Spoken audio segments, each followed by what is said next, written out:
খেলার খবর ক্রিকেট। অনূর্ধ্ব-19 নারী এশিয়া কাপের ফাইনালে কাল ভারতের বিপক্ষে লড়বে বাংলাদেশ। কুয়ালালামপুরে সকাল 7:30টায় শিরোপা নির্ধারণী ম্যাচে মুখোমুখি হবে দুই দল। মালয়েশিয়ায় টুর্নামেন্টের শুরু থেকেই দারুণ খেলেছে বাংলাদেশ, গ্রুপ সেরা হয়ে ওঠে সুপার ফোরে। তবে গ্রুপ পর্বের সাফল্য থাকলেও সুপার ফোরে ভারতের কাছে হোঁচট খায় ইয়ং টাইগার্সরা।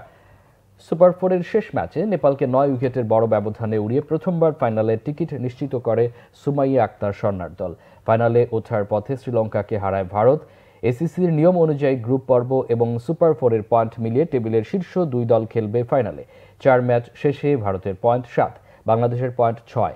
শিরোপা নির্ধারণী ম্যাচে ভারতের বিপক্ষে লড়াইয়ের চ্যালেঞ্জ থাকলেও মধুর প্রতিশোধ নিয়ে দৃঢ় প্রতিজ্ঞ স্বর্ণার দল। কয়েকদিন আগে ছেলেদের যুব এশিয়া কাপে ভারতকে হারিয়ে চ্যাম্পিয়ন হয় বাংলাদেশ। সেই অনুপ্রেরণায় এবার শিরোপা জয়ের প্রত্যাশা অনূর্ধ্ব-19 নারী ক্রিকেট দলেরও।